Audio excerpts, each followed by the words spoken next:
ఓం అజ్ఞానతిమిరాంధస్య జ్ఞానాంజనాశలాకయా చక్షురున్మీలితం येन తస్మై శ్రీగురవే నమః. నమో ఓం విష్ణుపాదాయ కృష్ణప్రేష్ఠాయ భూతలే శ్రీమతే భక్తివేదాంత స్వామిన్నితి నామినే. నమస్తే సారస్వతే దేవే గౌరవాణి ప్రచారిణే నిర్విశేష శూన్యవాది పాశ్చాత్య దేశతారిణే. జయ శ్రీకృష్ణ చైతన్య ప్రభు నిత్యానంద శ్రీ అద్వైత గదాధర శ్రీవాసాది గౌర భక్త బృందం. హరే కృష్ణ కృష్ణ కృష్ణ హరే హరే, హరే రామ రామ రామ హరే హరే.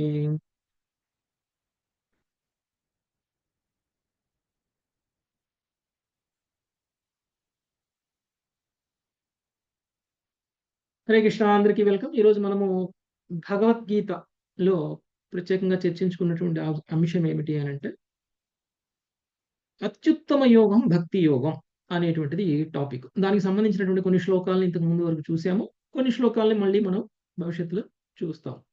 అయితే ఈ రోజు మనం తీసుకుంటున్నటువంటి శ్లోకం 10.11, 10వ అధ్యాయం 11వ శ్లోకం. సో ఈ శ్లోకం ద్వారా మనము ఎందుకు ముక్తి యోగము అత్యుత్తమమైనటువంటి యోగము అనేటువంటి విషయాన్ని మనకి ఇది రుజువు చేస్తుంది అనేటువంటి విషయాన్ని మనము ఈరోజు అర్థం చేసుకునేటువంటి ప్రయత్నం చేద్దాం. సో ముందుగా శ్లోకం చదువుదాం. తేషామేవానుకంపార్థం అహం అజ్ఞానజం తమహం నాశయామ్యాత్మభావస్తో జ్ఞానదీపేన భాస్వతాం. తేషామేవానుకంపార్థం అహం అజ్ఞానజం తమహం నాశయామ్యాత్మభావస్తో జ్ఞానదీపేన భాస్వతాం. తేషామేవానుకంపార్థం అహం అజ్ఞానజం తమహం నాశయామ్యాత్మభావస్తో జ్ఞానదీపేన భాస్వతాం.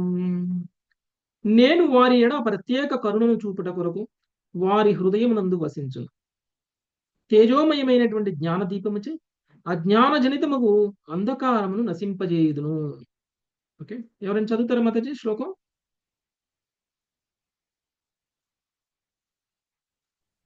Hare Krishna Prabhuji. తేషామేవానుకంపార్థం జ్ఞానమజ్ఞానజం తమః నాశయామ్యాత్మభావస్తో సర్వభావేన జ్ఞానదీపేన భాస్వత. జ్ఞానదీపేన భాస్వత. Sorry Prabhuji, Hare Krishna. Okay, so శ్లోకం విశ్లేషణలోకి వెళ్దాం. సో ప్రత్యేకించి కృష్ణుడు ఇక్కడ తేషాం అనేటువంటి పదాన్ని వాడుతున్నారు. తేషాం అంటే వారికి అని అర్థం. వారు అంటే ఎవరు? వారు అంటే ఎవరు? భక్తి యోగుల ప్రభుజీ. భక్తులు. ఇక్కడ ఈ సందర్భాన్ని బట్టి మనం అర్థం చేసుకుంటే ఇంతకు ముందు శ్లోకాల్లో ఎవరి గురించి మాట్లాడుతున్నారో వాళ్ళ గురించి అనేటువంటిది మనం అర్థం చేసుకోవాలి. కాబట్టి ఈ శ్లోకాన్ని మనం అర్థం చేసుకోవడానికంటే ముందు మనం ఇంతకు ముందు శ్లోకాలు చదివి ఉండాలి. ఇంతకు ముందు శ్లోకాల్లో ఎవరి గురించి మాట్లాడుతున్నారు అనేటువంటి విషయాన్ని మనం అర్థం చేసుకోవాలి. ఇంతకు ముందు శ్లోకాల్లో కొంతమంది భక్తుల గురించి మాట్లాడారు. యాక్చువల్గా దీనికంటే ముందు ఉన్నటువంటి 3 శ్లోకాలు కనుక మనం చూసినట్లయితే, ఆ 3 శ్లోకాలు మరియు ఈ శ్లోకం 4 శ్లోకాలని కలిపి మనం చతుశ్లోకి భగవద్గీత అనేటువంటి అంటాం. చతుశ్లోకి భగవద్గీత అంటే 4 శ్లోకాల్లో భగవద్గీత యొక్క మొత్తం సారాన్ని పొందుపరచడం అనేటువంటిది జరిగింది. అంటే ముందుగా శ్రీకృష్ణుడు తన యొక్క దివ్యత్వాన్ని ఎస్టాబ్లిష్ చేసేశారు.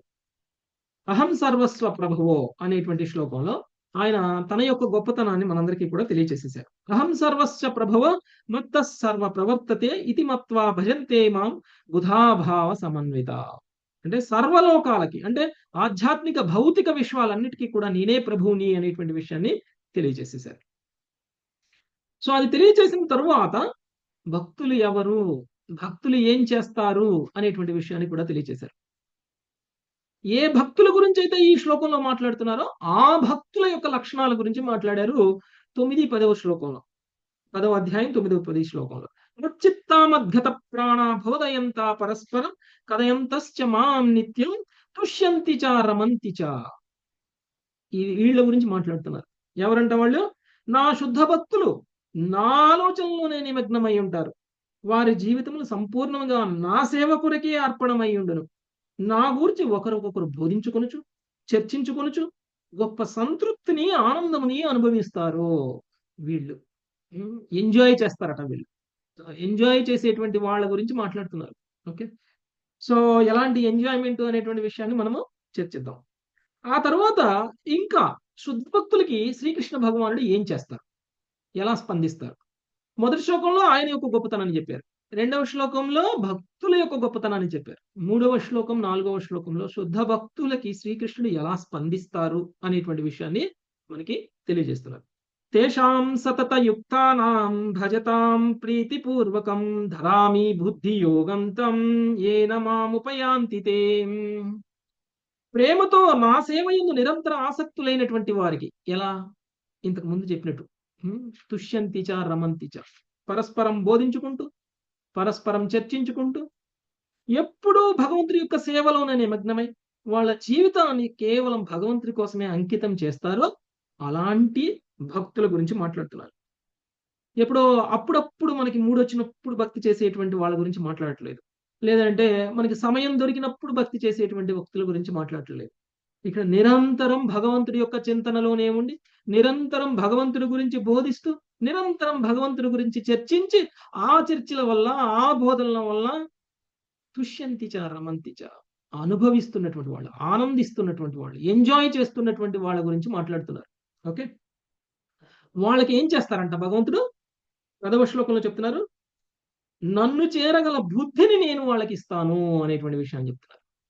సో మనం ఏమి స్కాలర్స్ అవసరం లేదు, మనం ఏమి గొప్ప డిగ్రీలు చదవనవసరం లేదు. భక్తి వేదాంత, భక్తి సార్వభౌమ, భక్తి శాస్త్రి, ఇలాంటి డిగ్రీలు ఏం మనం చదవనవసరం లేదు. ఓకే. ఇలాంటివన్నీ కేవలం మన శ్రద్ధని పెంచుకోవడం కోసం మాత్రమే మనం చేయాలి. మనకి భక్తి అనేటువంటిది టాప్ మోస్ట్ అనేటువంటి విషయాన్ని మనకి ఇక్కడ ఎస్టాబ్లిష్ చేస్తున్నారు. ఎవరైతే శుద్ధ భక్తులుగా ఉంటారో, నిరంతరం నా యందే స్మరణం కలిగి ఉంటారో అలాంటి వ్యక్తులకి నేను వాళ్ళకి నన్ను చేరగల బుద్ధిని నేనే ఇస్తాను అనేటువంటి విషయాన్ని స్వయంగా నేనే ఇస్తాను అనేటువంటి విషయాన్ని తెలియజేస్తున్నారు. ఇక ఈ రోజు శ్లోకంలో, నేను వారి ఎడ ప్రత్యేక కరుణను చూపుట కొరకు వారి హృదయమునందు వసించుచు తేజోమయమైనటువంటి జ్ఞాన దీపముచే అజ్ఞానజనితమగు అంధకారమును నశింపజేయుదును. ఓకే. ఇంతకంటే మర్సీ అనేటువంటిది ఇంకోటి ఉండదు. భగవంతుడు భక్తుల ఎడ చూపించేటువంటి కరుణ ఎలా ఉంటుంది అనేటువంటి విషయాన్ని మనం ఈ అధ్యాయంలో మనం చూడొచ్చు. ఈ అధ్యాయంలో ప్రత్యేకించి ఈ శ్లోకంలో మనం చూడొచ్చు. ఎవరికి చూపిస్తారు ప్రత్యేకమైనటువంటి కరుణ? శుద్ధ భక్తులకి, శుద్ధ భక్తుల ఎడ కరుణ చూపిస్తారు. మామూలుగా మనం చూస్తే మనం మనకి దేవాది దేవుడు శ్రీకృష్ణ భగవానుడు, అంటే మనందరి యొక్క తండ్రి శ్రీకృష్ణ భగవానుడు. మనందరి యొక్క యోగక్షేమాలను చూసేటువంటి వాడు శ్రీకృష్ణ భగవానుడు. మనం అనుకుంటాం మనమే తల్లిదండ్రులం, మనం మన పిల్లలకి తల్లిదండ్రులు. మన పిల్లలకి తల్లిదండ్రులం అయితే మనం ఏం చేస్తాం? వాళ్ళు చదువుకోవడం కోసమో లేకపోతే ఉద్యోగం కోసమో ఎక్కడికో వెళ్ళిపోయి వాళ్ళు ఉద్యోగాలు చేస్తున్నారు, చదువుతున్నారు అని అనుకుందాం. అనుకుంటే మనం ఏం చేస్తాం? వాళ్ళకి కావాల్సినటువంటి ఏర్పాట్లన్నీ చేస్తాం. అక్కడ మనం హాస్టల్స్, హోటల్స్, ఎలా ఉండాలి, ఏం చేయాలి, అంతేకాదు వాళ్ళకి డబ్బులు సరిపడా ఉన్నాయా లేదా, అప్పుడప్పుడు మళ్ళీ మనం వాళ్ళకి డబ్బులు ట్రాన్స్ఫర్ చేయడం, అవసరమైతే మనం వెళ్ళి చూసి రావడం.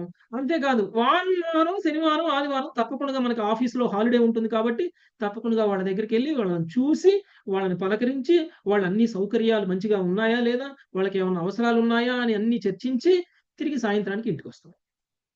ఎందుకు మనం అలా చేస్తాం? తల్లిదండ్రులం కాబట్టి, వాళ్ళ క్షేమం మన బాధ్యత కాబట్టి, వాళ్ళు వాళ్ళ మంచి మనం కోరుకుంటున్నాం కాబట్టి. మరి శ్రీకృష్ణ భగవానుడు మనకి తండ్రి కాదా? శ్రీకృష్ణ భగవానుడు కూడా మనకి తండ్రి. ఆయనే చెప్పారు స్వయంగా. ఓకే. నేనే బీజ ప్రధాతని అనేటువంటి విషయాన్ని.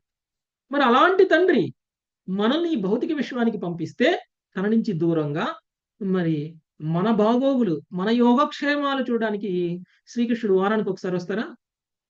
అప్పుడప్పుడు మనకు కావాల్సిన ట్రాన్స్ఫర్ చేస్తారా? సదా కృష్ణుడు వారానికి ఒకసారి రారు. కృష్ణుడు సర్వదా నిత్యం మనతోనే ఉంటారు. మనతోనే ఉంటారు.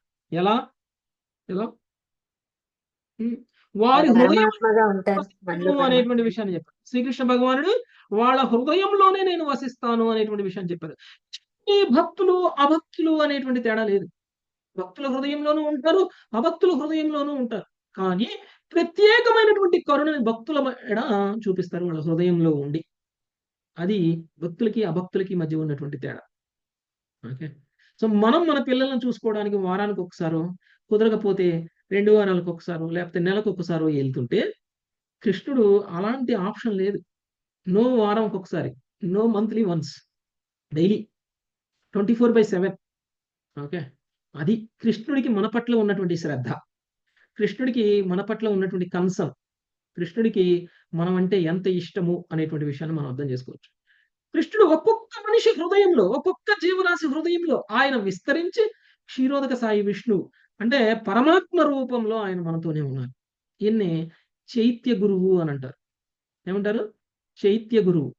ఎందుకుంటారు? శ్రీకృష్ణ భగవానుడు పరమాత్మ రూపంలో మన హృదయంలో మనకి మార్గనిర్దేశనం చేయడానికి. మనకి మార్గనిర్దేశం చేసి మనల్ని తన దగ్గరికి తీసుకువెళ్ళడానికి తను మనతోనే వసిస్తున్నారు.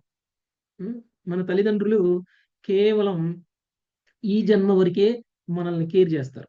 మళ్ళీ నెక్స్ట్ జన్మలో మన తల్లిదండ్రులు వేరు. మళ్ళీ ఆ జన్మలో మళ్ళీ మన తల్లిదండ్రులు వేరు. జన్మలకి మనం శరీరం మార్చినంత కాలం మనతోటి శాశ్వతంగా ఎవరూ ఉండరు. శరీరం కోల్పోయేంత వరకే మనకున్నటువంటి బంధాలు. కానీ శ్రీకృష్ణ భగవానుడితో మన బంధం శాశ్వత. అందుకనే శ్రీకృష్ణుడు నువ్వు ఏ శరీరంలో ఉన్నావు అనేటువంటి దాంతో సంబంధం లేదు. నువ్వు మనిషి శరీరంలో ఉన్నావా, పశువు శరీరంలో ఉన్నావా, క్రిమికీటకాల శరీరంలో ఉన్నావా, పక్షుల శరీరంలో ఉన్నావా, చెట్ల శరీరంలో ఉన్నావా అనేటువంటి దాంతో సంబంధం లేదు. శ్రీకృష్ణుడు నీ హృదయంలోనే సర్వదా నెలకొని ఉన్నారు. ఓకే. అందుకనే నిజమైనటువంటి శ్రేయోభిలాషి అనంటే శ్రీకృష్ణుడు. మానవ జీవితం యొక్క ముఖ్యమైనటువంటి ఉద్దేశం, లక్ష్యం ఏమిటి అనంటే మన నిజమైనటువంటి శ్రేయోభిలాషి శ్రీకృష్ణ భగవానుడితోటి మనకున్నటువంటి సంబంధాన్ని తెలుసుకోగలగడం. ఓకే. యాక్చువల్గా మనం ఇందాక శ్లోకంలో చూస్తే ఎవరైతే తుష్యంతిచ రమంతిచ చేస్తారో అలాంటి వాళ్ళు శుద్ధ భక్తులు. ఎవరి గురించి తుష్యంతిచ రమంతిచ చేయాలి? శ్రీకృష్ణ భగవానుడి యొక్క లీలల్ని చర్చిస్తూ తుష్యంతిచ రమంతిచ అవ్వాలి. ఓకే. ఒకసారి శ్రీల ప్రభుపాదుల వారు ఒక ప్రసంగంలో మాట్లాడుతూ ఉంటే అందులో కూర్చున్నటువంటి ఒక ప్రేక్షకుడు అడిగారు, మానవ జీవితం యొక్క ముఖ్య ఉద్దేశం ఏమిటి అని. సో మనం అందరం సహజంగా ఒక సన్యాసి ఏ విధంగా మాట్లాడతారు అని మనం అనుకుంటామో ఆ విధంగానే శ్రీల ప్రభుపాదుల వారు కూడా మాట్లాడతారు అని అందరూ ఎక్స్పెక్ట్ చేశారు. ఓకే. కానీ ప్రభుపాద కొంచెం డిఫరెంట్. అందరిలా మాట్లాడరు, అందరిలా ప్రీచింగ్ చేయరు. ప్రభుపాద ఏది మాట్లాడినా కానీ అటెన్షన్ ఉంటుందన్నమాట. అందరూ అటెన్షన్ గ్రాబ్ చేసేస్తారు. మానవ జీవితం యొక్క ముఖ్య ఉద్దేశం ఎంజాయ్ చేయడం అని చెప్పారు. ఓకే. సో అలా చెప్తే మీరు అందరూ ఏమనుకుంటారు? సో మానవ జీవితం యొక్క ముఖ్య ఉద్దేశం ఎంజాయ్ చేయడం. ఎంత వీలైతే అంత ఎంజాయ్ చేయండి అనేటువంటి విషయాన్ని చెప్పారు. అందరూ ఆశ్చర్యపోయారు. ఏంటి ప్రభుపాదుల వారు ఎంజాయ్ చేయమని చెప్తున్నారు? ఈయన సభకు వస్తే, ఈయన ప్రసంగానికి వస్తే ఈయన ఏదో ఆధ్యాత్మికంగా బోధిస్తారు అని మనం అనుకుంటే ఈయనేంటి మనల్ని అందరినీ ఎంజాయ్ చేయండి అని చెప్తున్నారు అనుకుంటారు. కానీ ప్రభుపాదుల వారి ఆన్సర్ అంతటితో ఆగలేదు. నిజమైనటువంటి ఎంజాయ్మెంట్ ఏమిటి అనేటువంటి విషయాన్ని తెలియజేశారు. ఓకే. నిజమైనటువంటి ఎంజాయ్మెంట్ అనంటే ఆ ఎంజాయ్మెంట్ ఏదో తాత్కాలికంగా కొంత సమయానికి మాత్రమే ఉండేటువంటిది కాకూడదు. ఓకే. భౌతికమైనటువంటి ఈ యొక్క ఆనందం ఏదైతే ఉంటుందో, భౌతికమైనటువంటి ఎంజాయ్మెంట్ ఏదైతే ఉంటుందో అది ఒకవేళ సినిమా చూద్దాము అనేటువంటి కోరిక ఉందనుకోండి. సినిమా 2 గంటల సినిమా, 2 గంటలన్నర సినిమా. ఆ సినిమా చూసినంత సేపు మాత్రమే మనం ఎంజాయ్ చేస్తాం. ఆ తర్వాత 1 గంట దాని గురించి ఆలోచిస్తాం, దాని గురించి ధ్యానిస్తాం. అలా చేయటం ద్వారా కొంత సమయం వరకు మాత్రమే మనం ఎంజాయ్ చేస్తాం. ఆ తర్వాత దాని మీద మోజు తీరుతుంది. బాహుబలి సినిమా కూడా ఇప్పుడు చూడమంటే చూస్తారా మీరు? అయిపోయింది. దాన్ని 10 సార్లు చూసారు, 15 సార్లు చూసారు, ఇంకా అయిపోయింది. ఇప్పుడు కొత్త సినిమా కావాలి, అంతకంటే గొప్ప సినిమా కావాలి, అంతకంటే మించిన సినిమా కావాలి. అప్పుడు మనకి ఎంజాయ్మెంట్ వస్తుంది. లేకపోతే ఇదేముంది, దీని ఎంజాయ్మెంట్ ఏముంది, బాహుబలి అంత గొప్పదేం కాదుగా, లేకపోతే ఇంకేదో గొప్ప సినిమా అంత గొప్ప సినిమా అయితే కాదు కదా అని అనుకుంటాం. అంటే ప్రతిదీ కూడా మనం ఇంతకు ముందు చేసినటువంటి ఎంజాయ్మెంట్ తోటి పోల్చుకుంటాం. అంతకంటే గొప్పగా ఉండాలి అని కోరుకుంటాం. అంటే మన ఎంజాయ్మెంట్ అనేటువంటి దానికి పరిమితి అనేటువంటిది లేదు. ఒకసారి ఒకదాన్ని అనుభవిస్తే దాని మీద మోజు తీరుతుంది. ఆ తర్వాత అంతకంటే గొప్ప ఎంజాయ్మెంట్ కావాలి. అది కూడా అనుభవిస్తే అంతకంటే గొప్పది కావాలి. అలా పరిమితి అనేటువంటిది లేదు. ముక్కలు ముక్కలుగా ఉంది మన ఎంజాయ్మెంట్. ఓకే. కొంత ఎంజాయ్మెంట్ చేస్తాం, కొంత ఎంజాయ్మెంట్ ఉండదు. మళ్ళీ కొంత ఎంజాయ్మెంట్ చేస్తాం, మళ్ళీ కొంత ఎంజాయ్మెంట్ ఉండదు. అలాంటి ఎంజాయ్మెంట్ గురించి శ్రీల ప్రభుపాదుల వారు చెప్పట్లేదు ఎంజాయ్ చెయ్యండి అని అంటే. సో 9వ శ్లోకంలో చెప్పినటువంటి తుష్యంతి చ రమంతి చ ఎవరైతే చేస్తారో అలాంటి ఎంజాయ్మెంట్ గురించి మాట్లాడుతున్నారు. వీళ్ళకి బోర్ ఉండదు. వీళ్ళు నిరంతరం కృష్ణ కీర్తన చేస్తారు. నిరంతరం కృష్ణుడి గురించి బోధిస్తారు. వాళ్ళలో వాళ్ళు బోధించుకుంటారు. వాళ్ళలో వాళ్ళే బోధించుకుంటారు. ఒకళ్ళు స్కాలరు, ఒకళ్ళు వినేవాళ్ళు, ఒకళ్ళు చెప్పేవాళ్ళు అన్నట్టు లేదు. ఒకసారి ఒకళ్ళు చెప్పేవాళ్ళగా వేషం వేస్తే ఇంకొకసారి ఇంకొకళ్ళు చెప్పేవాళ్ళుగా యాక్షన్ చేస్తారు. సో ఆ విధంగా వాళ్ళలో వాళ్ళే బోధించుకుంటూ, వాళ్ళలో వాళ్ళే చర్చించుకుంటూ, వాళ్ళలో వాళ్ళే ఆనందాన్ని అమితంగా అనుభవిస్తూ ఉంటారు. అలాంటి ఆనందము అనేటువంటిది కేవలం ఆధ్యాత్మిక ప్రపంచంలో మాత్రమే ఉండగలుగుతుంది. ఆధ్యాత్మిక విషయాలతో మాత్రమే సాధ్యమవుతుంది. కాబట్టి భౌతికమైనటువంటి ఆనందం గురించి, భౌతికమైనటువంటి ఎంజాయ్మెంట్ గురించి శ్రీల ప్రభుపాదుల వారు మాట్లాడట్లేదు. ఆధ్యాత్మిక ఆనందం, ఆధ్యాత్మికమైనటువంటి ఎంజాయ్మెంట్ గురించి మాత్రమే శ్రీల ప్రభుపాదుల వారు మాట్లాడుతున్నారు. ఓకే. అది కేవలం ఆధ్యాత్మికంగా మాత్రమే వస్తుంది. ఇలాంటి ఆనందాన్ని అనుభవించేటువంటి వ్యక్తులకి బుద్ధిని నేనే ఇస్తాను, నన్ను చేరగల బుద్ధిని అనేటువంటి విషయాన్ని శ్రీకృష్ణుడు చెప్పారు. నన్ను చేరగలిగినటువంటి బుద్ధిని ఇవ్వడము అనంటే గురువుగా గురువుగా అంటే యాక్చువల్గా శ్రీకృష్ణ భగవానుడు మనం అనుకున్నాం ఒకవేళ మనకి ఎవరైనా ఒక జ్ఞానాన్ని ఇచ్చారు అని అనుకుందాం. కానీ మనం ఈ భౌతిక విషయంలో ఉన్నాం. ఈ భౌతిక విషయంలో ఉన్నటువంటి మనకి ఏదైనా సరే ఒక జ్ఞానాన్ని పొందినప్పుడు ఆ జ్ఞానాన్ని విజ్ఞానంగా మార్చేటువంటి ప్రక్రియలో మాయ మనల్ని మార్చనివ్వదు. మాయ ప్రభావం వలన మనం ఏం చేస్తాం? ఆ జ్ఞానాన్ని మళ్ళీ కొద్ది సమయం తర్వాత కోల్పోతాం. కోల్పోకపోయినా దాన్ని ఆచరించడం అనేటువంటిది చెయ్యం కదా. ఎందుకంటే తెలుసుకున్నాం. అనేక సార్లు భగవద్గీత చదివాం. అనేక సార్లు భగవద్గీత క్లాసులు విన్నాం. అనేక మంది భక్తులతో చర్చించాం. ఎంతో కొంత జ్ఞానం అనేటువంటిది వచ్చింది. కానీ ఎంతమంది దాన్ని ఆచరణలోకి తీసుకొచ్చారు? ఆచరణలోకి తీసుకురాకపోవడానికి కారణం ఆచరణలోకి తీసుకురాకపోవడానికి కారణం మాయ. భౌతిక విశ్వం యొక్క ప్రభావం. భౌతిక విశ్వం యొక్క ప్రభావం. దీని నుంచి కూడా మనం బయటపడడానికి శ్రీకృష్ణుడు మనతోనే ఉండి జ్ఞాన దీపాన్ని ఆరకుండగా చూస్తారు. 11వ శ్లోకంలో అదే చెప్తున్నారు. ఎంత కేర్ తీసుకుంటున్నారో చూడండి. నిజమైన కేరింగ్ అంటే ఇది. జ్ఞానం ఇచ్చేసి వదిలిపెట్టు. మీ అందరికి నేను ఇప్పుడు ఒక క్లాస్ చెప్తాను, ఒక అరగంట, 30 గంట క్లాస్ చెప్తాను, నేను వెళ్ళిపోతాను. కానీ కృష్ణుడు అలా చేయరనమాట. కృష్ణుడు మీతోనే ఉండి ఏదైతే జ్ఞానం మీలో వచ్చిందో ఆ జ్ఞానాన్ని పోకుండగా దాన్ని కాపాడుతూ ఉంటారు. అప్పుడు ఏమవుతుంది? దాన్ని ఆచరణ అనేటువంటిది చాలా ఈజీ అవుతుంది మనకి. ఫుల్ జ్ఞానంలో ఉన్నప్పుడు. కానీ మనం ఒకసారి ఒక విషయాన్ని గుర్తుంచుకోవాలి. ఇలా మనలో జ్ఞాన దీపం ఎప్పుడూ నెలకొని ఉండాలి. అజ్ఞానం తొలగిపోవాలి. అజ్ఞానం తొలగిపోవడం అంటే మాయ ప్రభావం నుంచి బయటపడాలి. అజ్ఞానం వల్ల కలిగినటువంటి అంధకారాన్ని జ్ఞాన దీపంతో తొలగిస్తాను అనేటువంటి విషయాన్ని శ్రీకృష్ణుడు ఈ శ్లోకంలో చెప్తున్నారు. అజ్ఞానం వల్ల కలిగినటువంటి అంధకారం అంటే మాయ వల్ల కలిగినటువంటి అజ్ఞానం. ఓకే. మనకున్నటువంటి జ్ఞానాన్ని రియలైజ్ అవ్వలేకపోవడం అనేటువంటిది. ఓకే. అయితే ఇప్పుడు శ్రీకృష్ణుడు మనతోనే ఉండి మనకి ఎప్పుడూ ఈ జ్ఞానాన్ని ఇస్తున్నారు. అంటే దీని అర్థం వేదాలు చదవనవసరం లేదా? శాస్త్రాలు చదవనవసరం లేదా? ఒకవేళ మీరు గనక శుద్ధ భక్తులైతే యెస్. వేదాలు, శాస్త్రాలు చదవనవసరం లేదు. ఎందుకంటే వేదాలు, శాస్త్రాలు చదవడం యొక్క ముఖ్యమైనటువంటి ఎసెన్స్ ఏదైతే ఉందో అది భక్తి. ఓకే. అంటే సారాంశం, వేదాల యొక్క సారాంశం, పురాణాల యొక్క సారాంశం, ఇతిహాసాల యొక్క సారాంశం, ఉపనిషత్తుల యొక్క సారాంశం, శాస్త్రాల యొక్క సారాంశం భక్తి. ఒకవేళ ఆ భక్తి అనేటువంటి దాన్ని కనుక మనం పట్టుకొని ఉన్నాము అని అంటే సారాంశాన్ని తెలుసుకున్నటువంటి మనము ఇంకా వేదాలతో పని ఏంటి? వేదైశ్చ సర్వైర్ అహమేవ వేద్యో అన్నారు కృష్ణుడు. అంటే వేదాల యొక్క సారం నేను అని కృష్ణుడు చెప్పారు. అలాంటి కృష్ణుడిని నిరంతరం కనుక స్మరిస్తూ ఉండగలిగితే వేదాలు అవసరం లేదు. మనకి శ్రీ ప్రభుపాదుల వారి పత్పట్లో ఒక విషయాన్ని చెప్పారు. ఏమని చెప్పారంటే చైతన్య మహాప్రభు హరినామ సంకీర్తన ఉద్యమాన్ని ప్రచారం చేస్తూ ఉన్నారు. ఎక్కడ? వారణాసిలో. ఓకే. వారణాసిలో ప్రచారం చేస్తూ ఉన్నటువంటి సమయంలో ప్రకాశానంద సరస్వతి హేళన చేశారు. ఓకే. ప్రకాశానంద సరస్వతి హేళన చేశారు. అసలు ఎవరు ఈ ప్రకాశానంద సరస్వతి? ఆయన ఎందుకు హేళన చేశారు? వ్యంగ్యంగా మాట్లాడారు? ప్రకాశానంద సరస్వతి ఒక మాయావాద సన్యాసి. అంటే శంకరాచార్య పరంపరలో ఉన్నటువంటి ఒక సన్యాసి. మరి చైతన్య మహాప్రభువు కూడా సన్యాసి. మరి చైతన్య మహాప్రభు ఏం చేస్తున్నారు? చైతన్య మహాప్రభు హరే కృష్ణ కృష్ణ కృష్ణ హరే హరే హరే రామ రామ రామ హరే హరే ఇది కీర్తన చేస్తూ అందరికీ ప్రచారం చేస్తున్నారు. హరినామ సంకీర్తన చేస్తూ ప్రచారం చేస్తున్నారు. ఇలా చేస్తున్నటువంటి సమయంలో చైతన్య మహాప్రభు తన్మయత్వంలో ఉన్నారు. అలా చేస్తున్నటువంటి సమయంలో భావోద్వేగంలో ఉన్నారు, రమిస్తున్నారు. ఇది చూసినటువంటి ప్రకాశానంద సరస్వతి, నువ్వు ఒక సన్యాసి అయి ఉండి, పైగా చైతన్య మహాప్రభు సన్యాసం కూడా మాయావాద సన్యాసం.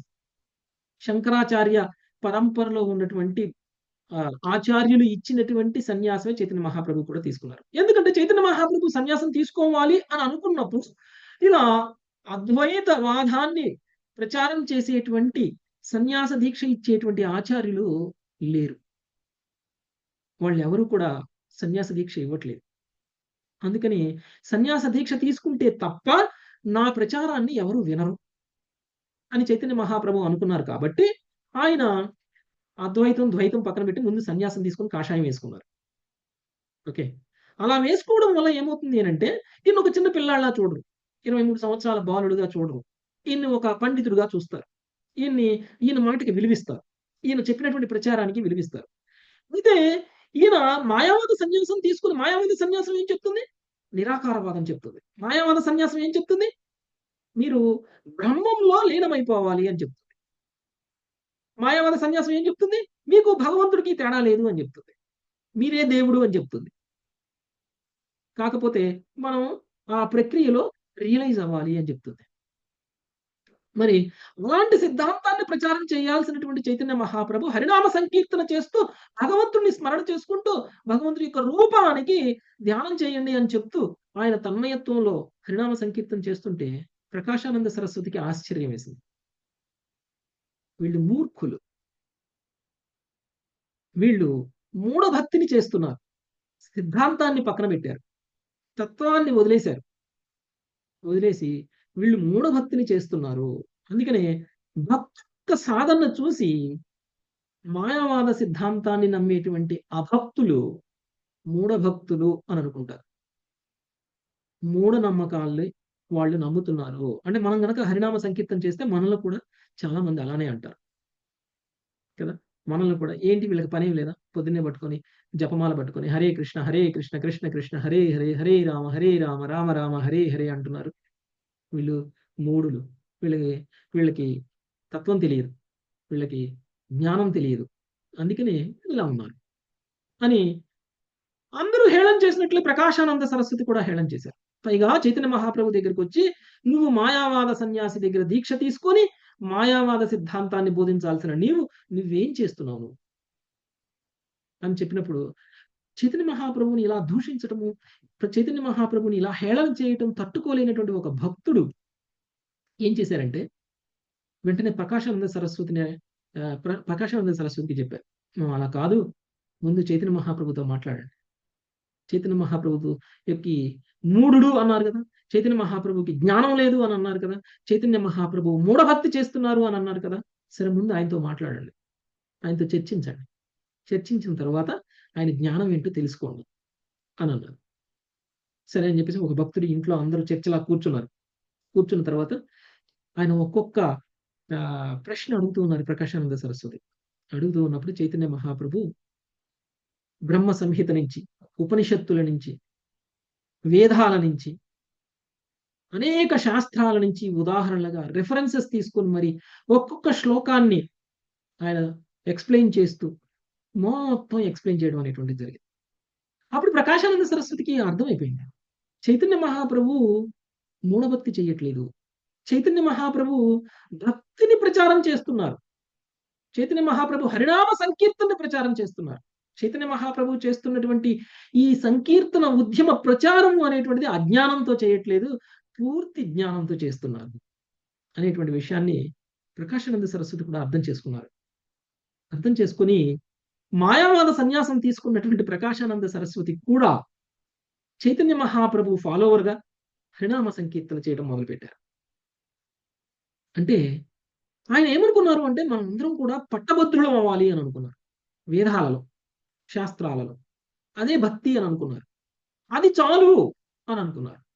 మానసిక కల్పనలతోటి, మాయావాద సిద్ధాంతంతో మనం భగవంతుడిని తెలుసుకోవచ్చు, భగవంతుడికి పూర్తిగా శరణాగతులం అవ్వచ్చు, భగవంతుడి యొక్క కరుణ మనకి లభిస్తుంది అని అంటే అది లభించదు. అందుకనే మనకి ఎలాంటి జ్ఞానము అవసరం లేదు. మన ఆచార్యులు కూడా చూడండి, ఇది నిరూపించడం కోసమే ప్రత్యేకించి భక్తుడు అనేటువంటి వానికి ఎలాంటి జ్ఞానము అవసరం లేదు అనేటువంటి విషయాన్ని నిరూపించడం కోసమే మన ఆచార్యులు, పూర్వ ఆచార్యులు శ్రీ ప్రభుపాదుల వారి గురువులు ఎవరండి? భక్తి సిద్ధాంత సరస్వతి ఠాకూర్. భక్తి సిద్ధాంత సరస్వతి ఠాకూర్ పెద్ద స్కాలర్.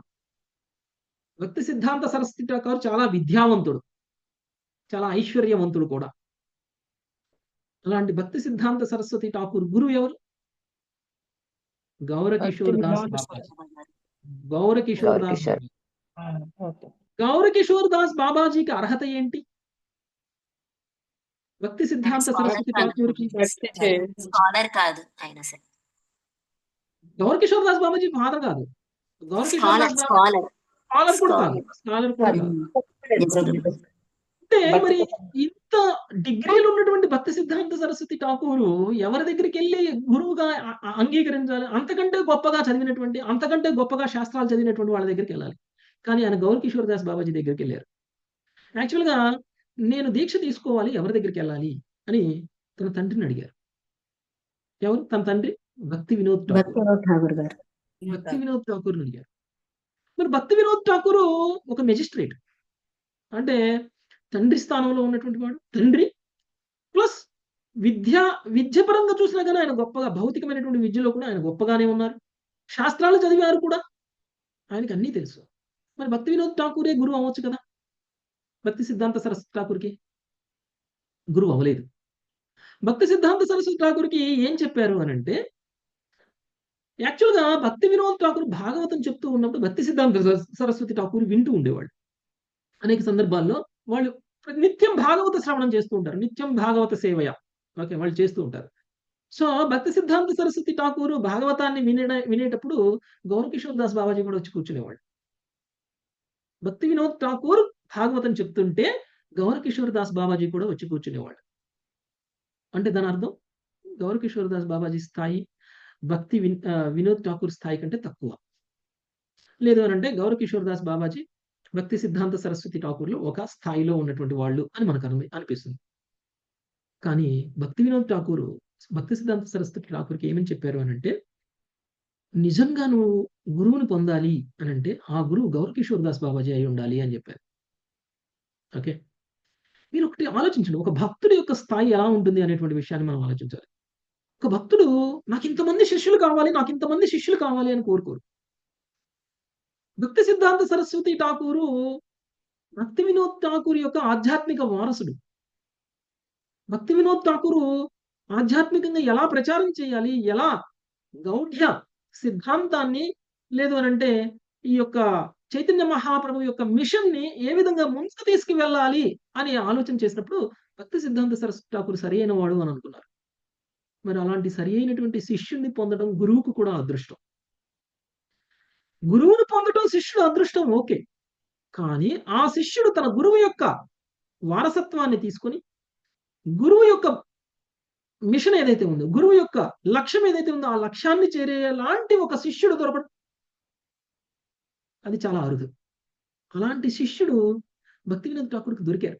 ఎవరు? తన పుత్రుడి రూపంలో భక్తి సిద్ధాంత సరస్వతి ఠాకూర్.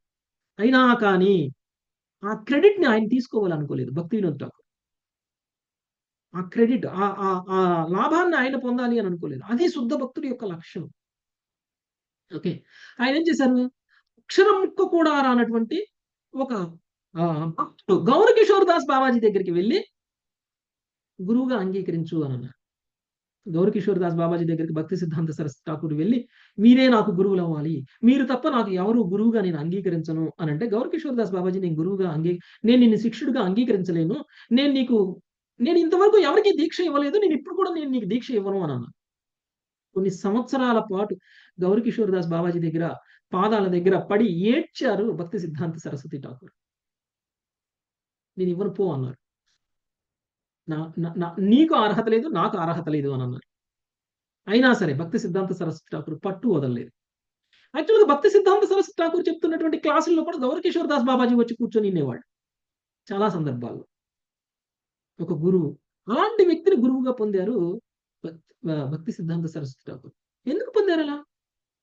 కేవలం ఇది స్థాపించడం కోసం. ఎందుకు అనంటే, భక్తిలో అత్యున్నతంగా ఉన్నటువంటి వ్యక్తి ఎవరైతే ఉన్నారో వాళ్ళు గురువులు. వాళ్ళకి శాస్త్రాలు చదవకపోయినా, వాళ్ళకి విద్య రాకపోయినా, వాళ్ళ హృదయంలో భగవంతుడు కూర్చొని వాళ్ళల్లో ఆ జ్ఞానాన్ని ఇస్తారు అనేటువంటి విషయాన్ని భక్తి సిద్ధాంత సరస్వతి ఠాకూర్ నమ్మారు. ఈ రోజు మనం ఏదైతే శ్లోకాన్ని చదువుకుంటున్నామో ఆ శ్లోకంలో ఉన్నటువంటి సారాంశం ఏదైతే ఉందో ఆ సారాంశాన్ని రుజువు చేస్తున్నారు భక్తి సిద్ధాంత సరస్వతి ఠాకూర్. శుద్ధ భక్తుడు హృదయంలో భగవంతుడు నెలకొని ఉంటారు, వాళ్ళల్లో జ్ఞాన దీపాన్ని వెలిగిస్తారు, వాళ్ళ అజ్ఞాన అంధకారాన్ని తొలగిస్తారు అనేటువంటి విషయాన్ని భక్తి సిద్ధాంత సరస్వతి ఠాకూర్ ప్రూవ్ చేశారు కదా.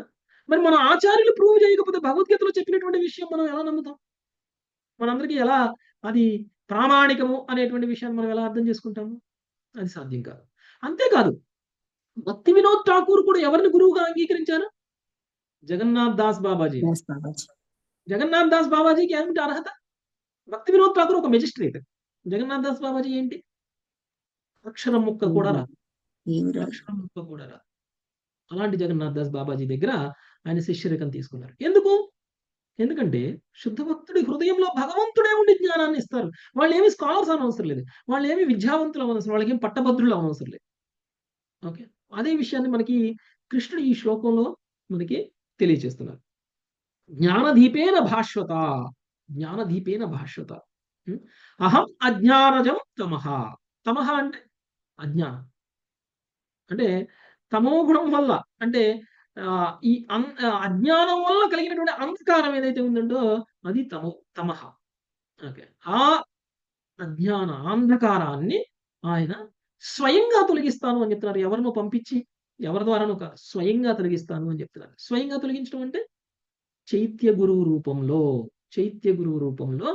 భగవంతుడే మన హృదయంలో ఉండి తొలగిస్తారు. మనకి రెండు రకాల గురువులు ఉంటారు. ఒకటి భౌతికంగా మన ముందు ఉన్నటువంటి సశరీరంతో మన ముందు ఉన్నటువంటి గురువు, ఆధ్యాత్మిక గురువు. రెండవది చైత్య గురువు. అంటే మనందరికీ చైత్య గురువు ఉన్నారు, మనందరికీ గురువు ఉన్నా లేకపోయినా చైత్య గురువు అయితే ఉన్నారు, అంటే పరమాత్మ. కానీ మనం చైత్య గురువు మాటలు వినే అంత, చైత్య గురువు మార్గదర్శనం ప్రకారం నడిచే అంత శుద్ధత మనలో లేదు. మనం అందరం అంత ప్యూర్ కాలేదు. అలా ప్యూర్ అవ్వాలి అని అంటే ప్రాసెస్లో ఉండాలి, మనం ప్యూరిఫికేషన్ ప్రాసెస్లో ఉండాలి. మనం అనేక జన్మల మలినాలు మన హృదయం చుట్టూ కమ్ముకొని ఉన్నాయి. మనం భౌతికంగానే బ్రతికాం, భౌతికంగానే జీవించాం అనేక జన్మల పాటు. ఈ జన్మే కాదు, అనేక లక్షల జన్మలు మనం ఇంతకుముందు తీసుకున్నాం. ఈ జన్మలన్నిట్లో కూడా పూర్తిగా భౌతికంగా ఉండిపోయాం మనం. ఈ కల్మషాలన్నీ మన హృదయాన్ని చుట్టూ చేరుకొని ఉన్నాయి. మరి పరమాత్మ మాట్లాడేటువంటి మాటలు మనకి ఎలా వినిపిస్తాయి? ఇన్ని కల్మషాల మధ్యలో వినపడవు. అందుకనే మనకి ఆధ్యాత్మిక గురువు అవసరం. ఆధ్యాత్మిక గురువు ఇచ్చినటువంటి నియమానుసారము సాధన చేయడము అనేటువంటిది అవసరం. ఎప్పుడైతే అలా చేస్తామో, ఆ సాధన ఎప్పుడైతే తీవ్రం చేస్తామో, అప్పుడు ఈ మలినాలన్నీ ఒక్కొక్కటి తొలగిపోతూ ఉంటాయి. అప్పుడు మనకి చైత్య గురువు యొక్క మాటలు వినిపిస్తాయి. చైత్య గురువు మాటలు మనం వినగలిగినటువంటి స్థాయి మనకు వచ్చింది అంటే మనం కూడా ఆధ్యాత్మిక గురువులం అయిపోవచ్చు. మన గురువులు కూడా మనకి ఏం చెప్తున్నారు అని అంటే, మీరందరూ ఆధ్యాత్మిక గురువులు కాండి అని చెప్తున్నారు.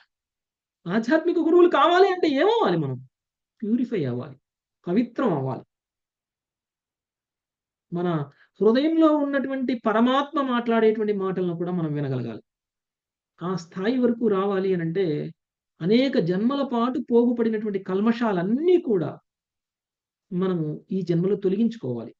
అలా తొలగించుకోవాలి అనంటే హరే కృష్ణ మహామంత్రాన్ని జపం చేయాలి. హరే కృష్ణ మహామంత్రం ఏం చేస్తుంది?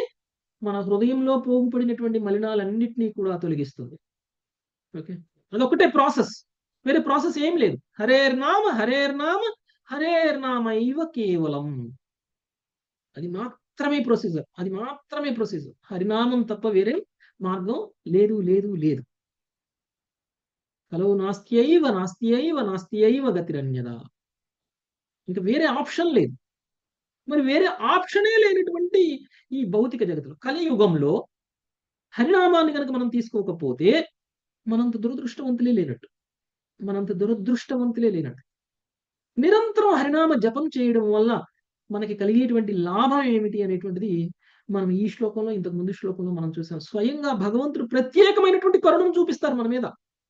మనం అందరం అనుకుంటాము మనందరికీ కూడా శక్తి ఉంది, సామర్థ్యం ఉంది, మనం అందరం కూడా భక్తి చేద్దాము అని అనుకుంటాం.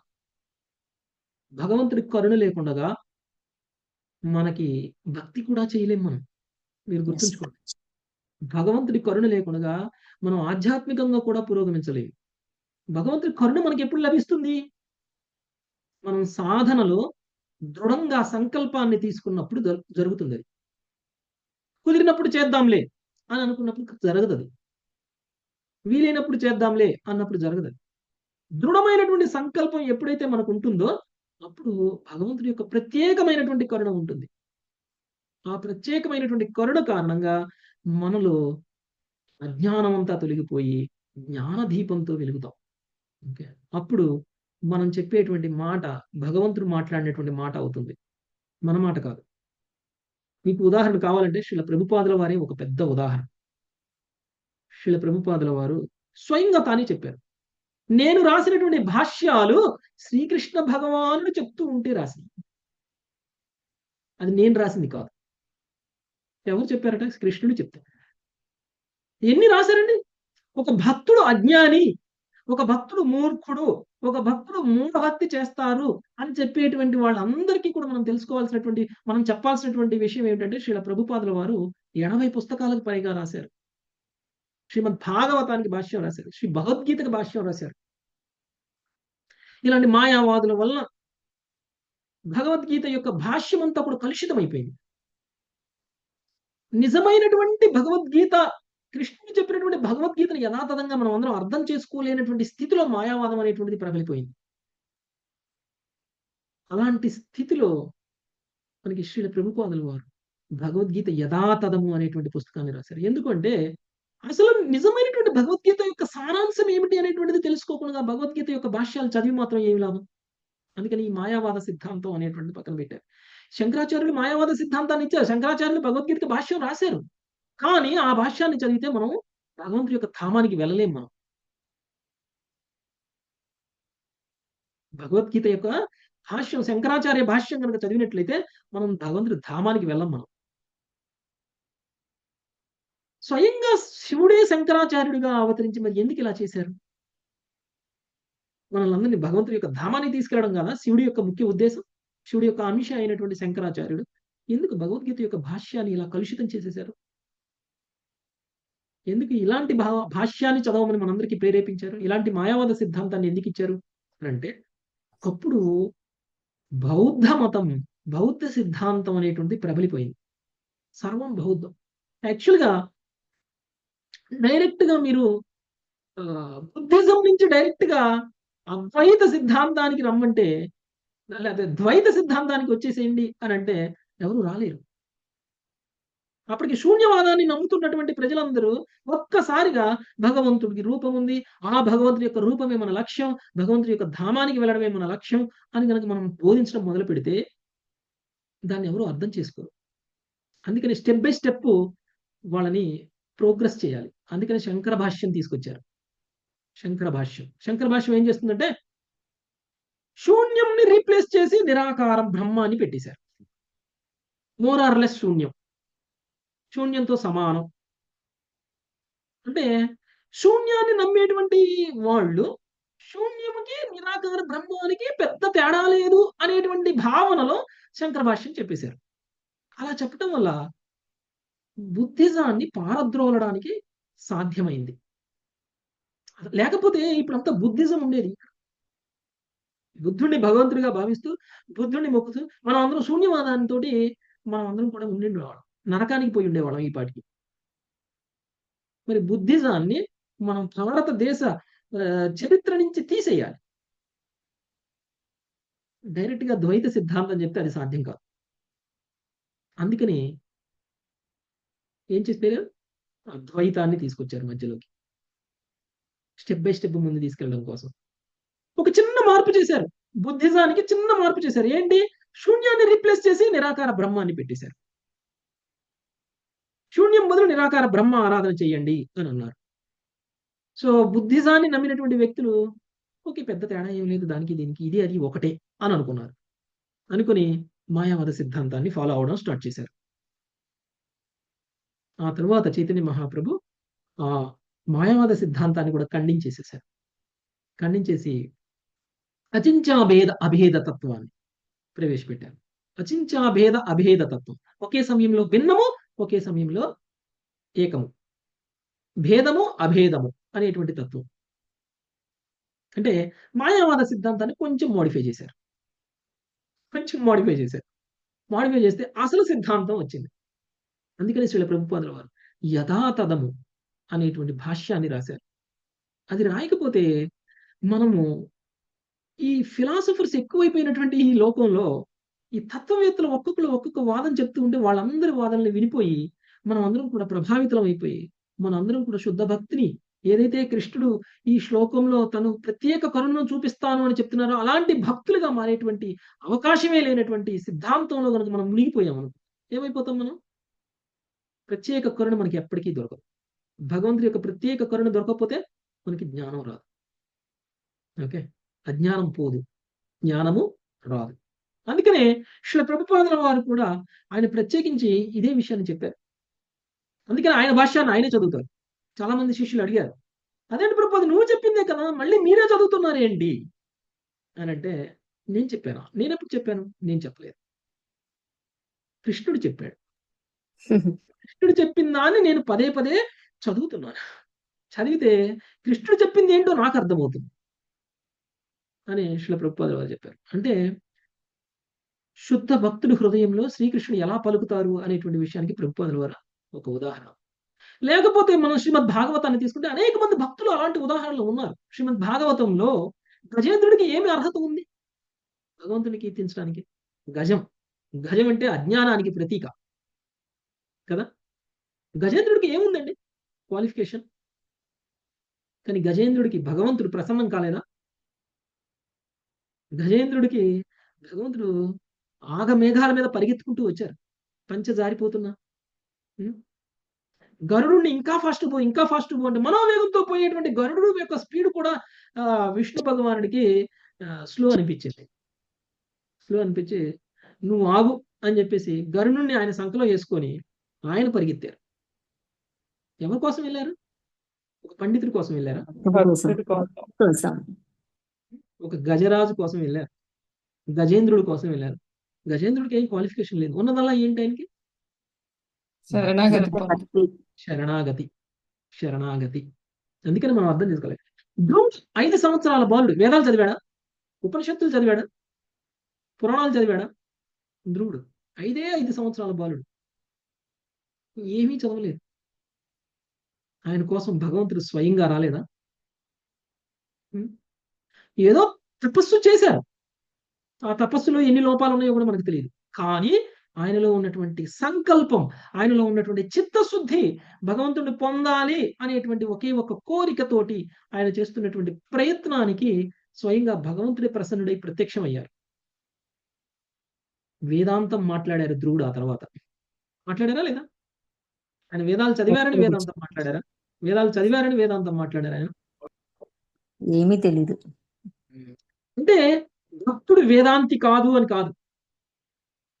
మనం ఒకటే గుర్తుంచుకోవాలి, భక్తుడు అజ్ఞాని అని అనుకున్నవాడు మూర్ఖుడు. దాన్ని ఖండిస్తున్నారు ఇక్కడ శ్రీల ప్రభుపాదుల వారు. ప్రబోధానంద సరస్వతి యొక్క భాష్యం ఏం చెప్పారు? ప్రకాశానంద సరస్వతి ప్రకాశానంద సరస్వతి హేళన చేశారు, మీరందరూ వేదాంతులు కాదు, మేము వేదాంతులము అని చెప్పేసి. వేదాంతులు అంటే తత్వవేత్తలు, జ్ఞానం తెలిసినటువంటి వాడు. అందుకని మనము శ్రీల ప్రభుపాదుల వారి ముందు మనం ఏం పెడతాం? భక్తి వేదాంత. భక్తుడే కానీ వేదాంతి కూడా. అంటే భక్తుడు ఎంత వేదాంతులు అనేటువంటి విషయం మాయావాదాన్ని అనుసరించేటువంటి వేదాంతుల వేదాంతం కాదు వీళ్ళది. భక్తులు ఇంకా గొప్ప వేదాంతులు అనేటువంటి విషయం మనకి అర్థమవుతుంది. ఓకే, సో ఇంకా మనం చూడాలి అని అంటే హరిదాస్ ఠాకూర్. ఓకే, హరిదాస్ ఠాకూర్, సనాతన గోస్వామి కూడా చూడండి. సనాతన గోస్వామి కూడా చాలా గొప్ప జ్ఞానవంతుడు కదా, కానీ తను ఎవరి దగ్గరికి వెళ్ళాడు సనాతన గోస్వామి? శరణాగతి పొందాడు చైతన్య మహాప్రభు దగ్గర.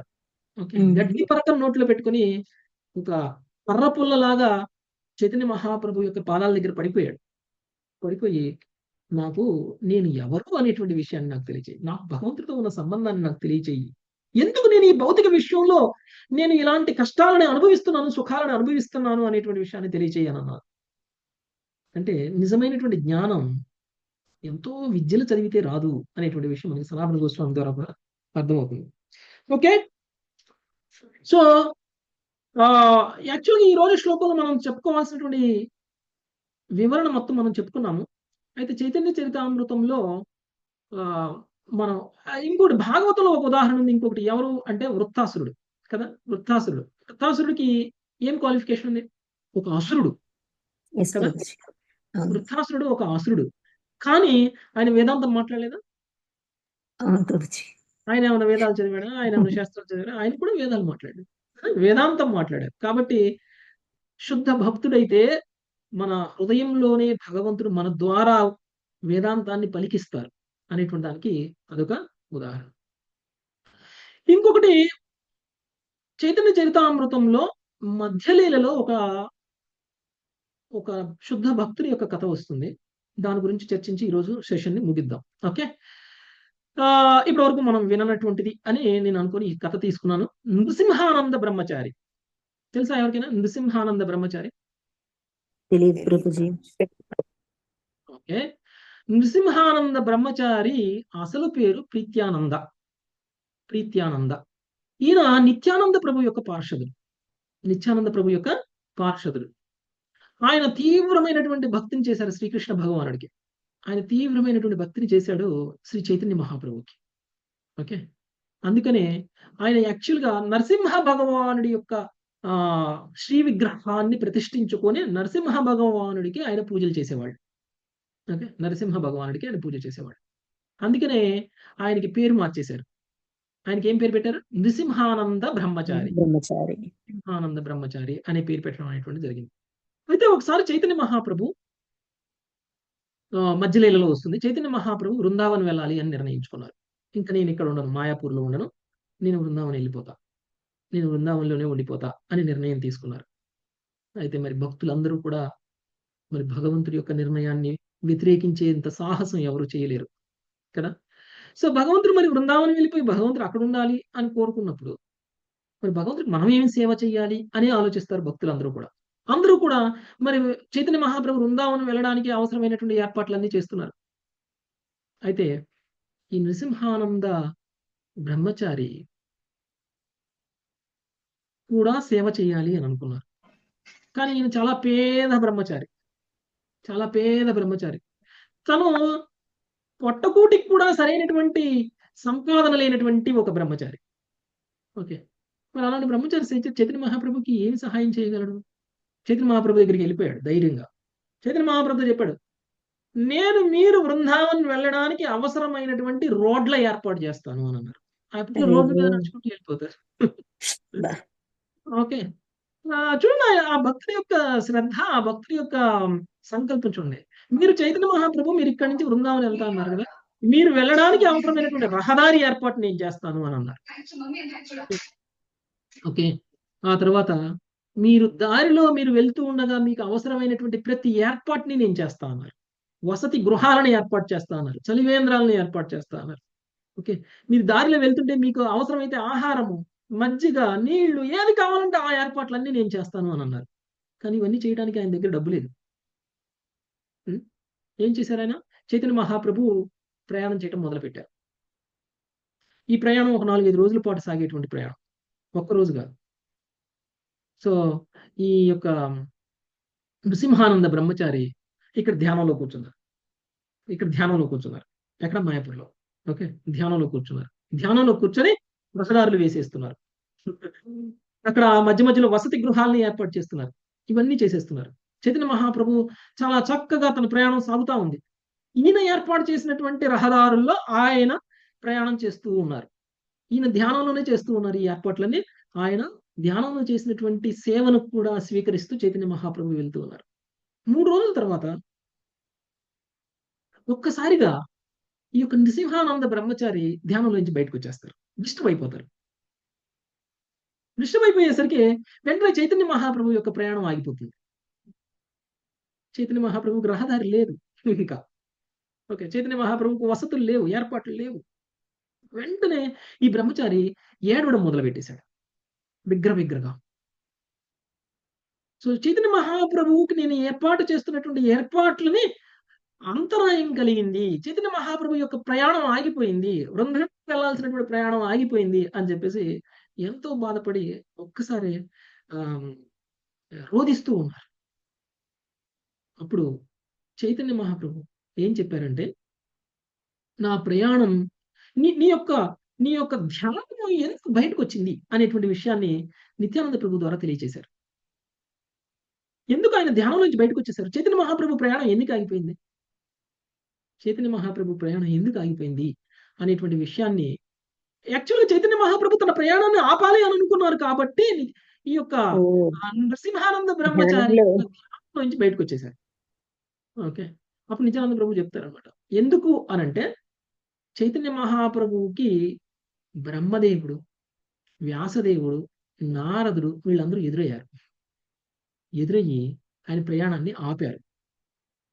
ఆపి నువ్వు ఒకవేళ కనుక బృందావనం వెళ్ళిపోతే నీ యొక్క పార్షదులు ఏమైపోతారు? మాయాపూర్లో ఉన్నటువంటి నీ పార్షదులు ఏమైపోతారు? నువ్వు లేకుండా వాళ్ళు ఉండలేరు, వాళ్ళు భక్తిని చేయలేరు, నీ విరహంలోనే వాళ్ళు మరణిస్తారు. కాబట్టి వాళ్ళకి అలాంటి విరహాన్ని ఇవ్వడం అనేటువంటిది సరైనది కాదు అని స్వయంగా వ్యాస భగవానుడే వచ్చి చెప్పారట చైతన్య మహాప్రభుకి.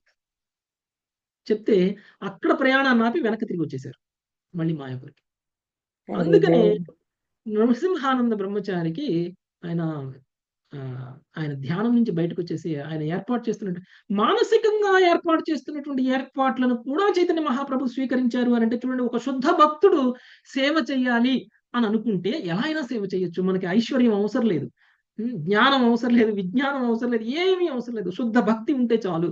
శుద్ధ భక్తి ఎంత ప్రాముఖ్యమైనది అనేటువంటి విషయాన్ని మనం అర్థం చేసుకోవడానికి ఒక చిన్న ఉదాహరణ సరిపోతుంది మనకి కదా. సో నృసింహానంద సరస్వతి యొక్క ఉదాహరణతోటి శుద్ధ భక్తుడి యొక్క గొప్పతనము అనేటువంటిది మనం ఇక్కడ అర్థం చేసుకోవచ్చు. మరి శుద్ధ భక్తుడికి భౌతిక అవసరాలు ఎలా తీరుతాయి? శుద్ధ భక్తుడు ఓకే, శుద్ధ భక్తుల్లా ఉండాలి అని అంటున్నారు. ఓకే, శుద్ధ భక్తుడు భౌతిక అవసరాలు ఏం తీరుతాయి? ప్రభుపాదుల వారు దానికి కూడా సమాధానం చెప్పారు ఆయన భాష్యంలో. ఏమని చెప్పారు? భగవానుడే రక్షణ భారాన్ని స్వీకరిస్తారు, అతడు సర్వ విధములైనటువంటి భౌతిక యత్నముల నుండి సంపూర్ణంగా ముక్తుడు కాగలడు అనేటువంటి విషయాన్ని చెప్పారు.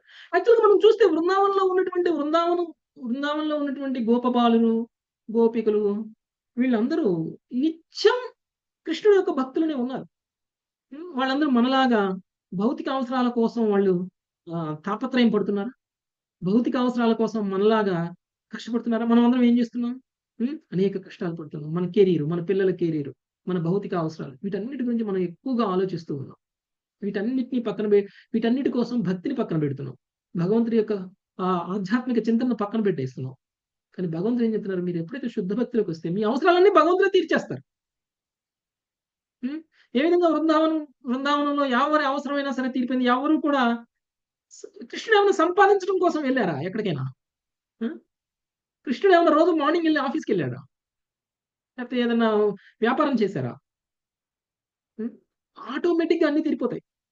ప్రతిరోజు పండగ వాతావరణమే బృందావనంలో.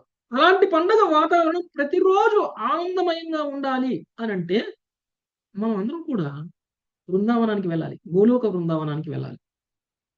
ఇప్పుడు బృందావనానికి వెళ్తే అలాంటి లీలలు, నిత్య లీలలు జరుగుతున్నా కానీ మనం ఈ భౌతిక చక్షులతో మనం చూడలేము. మనం అందరం కూడా శుద్ధ భక్తులం అయిపోయి, మనం అందరం కూడా భగవంతుడి యొక్క నామ సంకీర్తన చేయడం ద్వారా మనం అందరం కూడా జ్ఞానవంతులం అయిపోయి భగవంతుడి యొక్క ధామం గోలోక బృందావనానికి వెళ్ళి నిత్య లీలల్లో భాగం పంచుకోవచ్చు.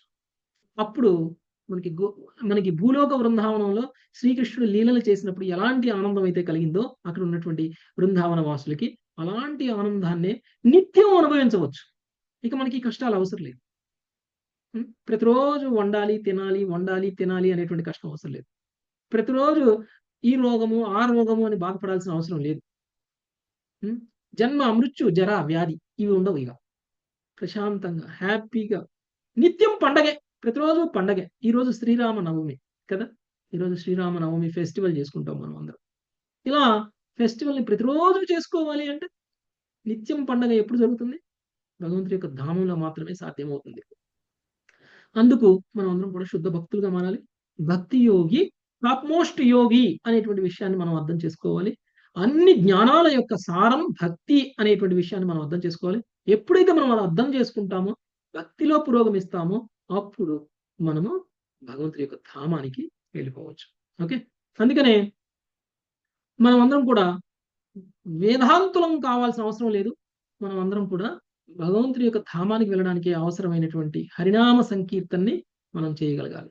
ఓకే, సో శుద్ధ భక్తుడు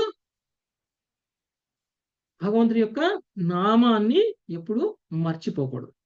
okay, thank you very much. Hare Krishna Krishna Krishna Hare Hare, Hare Rama Hare. Thank you very much. Hare Krishna. Hare Krishna Prabhuji, ప్రణామాలు. ధన్యవాదాలు ప్రభుజీ. హరే కృష్ణ ప్రభుజీ. చిన్న డౌట్ ఉంటుంది ప్రభుజీ. హరే కృష్ణ. శ్రీ చైతన్య మహాప్రభు గురువు గారు ఈశ్వరపురి కదా, ఈశ్వరపురి గారి దగ్గర నుంచి దీక్ష తీసుకున్నారు. మరి సన్యాస దీక్ష శంకరాచార్య వాళ్ళ పరంపరలో ఉన్న వాళ్ళ దగ్గర తీసుకున్నారు అన్నారు కదా, అంటే ఈ ఈశ్వరపురి గారు దీక్ష ఇవ్వకూడదనా లేకపోతే ఏంటి, ఇక్కడ తీసుకోకూడదనా? వాళ్ళు వేరా? ఈశ్వరపురి దగ్గర తీసుకుంది సన్యాస దీక్ష కాదు, హరినామ దీక్ష. హరినామ దీక్ష. హరినామ దీక్ష. సన్యాస దీక్ష తీసుకోవడానికి వేరే వాళ్ళని ఎంచుకోవాలా లేకపోతే దీక్ష ఇచ్చిన వాళ్ళని చేయకూడదా? ఇప్పుడు ప్రస్తుతం మన ఇదే పరంపరలో గౌడీయ వైష్ణవ పరంపరలోనే సన్యాస దీక్ష ఇచ్చేటువంటి గురువులు కూడా ఉన్నారు. కాబట్టి మనమే మాయావాదుల దగ్గరికి వెళ్ళాల్సిన అవసరం లేదు. అప్పట్లో లేరు. అందుకనే ఎవరో ఒకళ్ళు దీక్ష ఇచ్చేవాళ్ళు కావాలి ఆయనకి. అప్పుడు సన్యాస దీక్ష అనేటువంటిది కేవలం అలంకారం కోసమే ఆయన తీసుకున్నారు. ఓకే, ఎందుకంటే సన్యాస దీక్ష తీసుకోకపోతే అందరూ ఆయన చేస్తున్నటువంటి ప్రచారాన్ని వినడం లేదు. అందుకని సన్యాస దీక్ష కావాలి. అందుకనే మాయావాద దీక్ష తీసుకొని ద్వైత సిద్ధాంతాన్ని ప్రచారం చేస్తూ ఉన్నారు. అంటే ఒక మాయావాది కూడా తప్పు అనేటువంటి దాన్ని మనందరికీ కూడా తెలియచేయాలి. చైతన్య మహాప్రభు అలా తెలియచేశారు. మాయావాది సిద్ధాంతం తప్పు, ఆయన మాయావాది సిద్ధాంతమే తీసుకున్నారు, కానీ మాయావాది సిద్ధాంతాన్ని పలకట్లేదు. ఓకే, అంటే నేను మాయావాద సన్యాసిని అయినప్పటికీ నేను మాయావాదాన్ని నమ్మట్లేదు అని ఎస్టాబ్లిష్ చేయాలి మనందరికీ. అందుకని ఆ తర్వాత దండభంగ ఎపిసోడ్ ఉంది. దండభంగ ఎపిసోడ్ అంటే అక్కడ ఏం జరుగుతుందంటే, నువ్వేంటి అసలు మాయావాద సన్యాసం, ఏకదండి సన్యాసం అంటారు దాన్ని. మాయావాద సన్యాసం ఏకదండి సన్యాసం. ద్వైత సన్యాసం అంటే మామూలుగా మన పరంపరలో ఉన్నటువంటి సన్యాసం అంటే త్రిదండి సన్యాసం. ఓకే, సో త్రిదండి సన్యాసం తీసుకోవాల్సిన నువ్వు ఏకదండి సన్యాసం అని చెప్పేసి నిత్యానంద ప్రభు ఏం చేశారంటే, మాయావాద సన్యాసాన్ని కర్ర ఏదైతే ఉందో ఆ కర్రని విరిచేసేసారు, ముక్కలు చేసేసారు. ఓకే, సో ముక్కలు చేసి నిత్యానంద ప్రభువే సన్యాస దీక్ష ఇచ్చేశారు. ఓకే, ఇది దండభంగ ఎపిసోడ్ అంటారు. మనం మాయాపూర్ వెళ్తే మనం చూడొచ్చు అక్కడ దండభంగ ఎక్కడ జరిగింది అనేటువంటిది. అక్కడ నిత్యానంద ప్రభు మాయావాద సన్యాసాన్ని బ్రేక్ చేసేశారు. చైతన్య మహాప్రభు యొక్క మాయావాద సన్యాసాన్ని అంగీకరించలేదు ఆయన. ఓకే, నిత్యానంద ప్రభు ఎవరండి? నిత్యానంద ప్రభు ఆది గురువు కాబట్టి ఆయనకి సన్యాస దీక్ష ఇచ్చేటువంటి అర్హత ఉంది. అందుకనే చైతన్య మహాప్రభుకి ఆయన దీక్ష ఇచ్చారు. పైగా నిత్యానంద ప్రభు మాధవేంద్రపురి శిష్యుడు. మాధవేంద్రపురి శిష్యుడు నిత్యానంద ప్రభుతో పాటు చైతన్య అద్వైతాచార్యులు మహాప్రభు చైతన్య మహాప్రభు యొక్క గురువు ఇప్పుడు మీరు చెప్పారు కదా, ఈశ్వరుడు ఈశ్వరపురి ఈశ్వరపురి నిత్యానంద ప్రభు వీళ్ళందరూ కూడా గాడ్ బ్రదర్స్, అద్వైతాచారి వీళ్ళందరూ కూడా.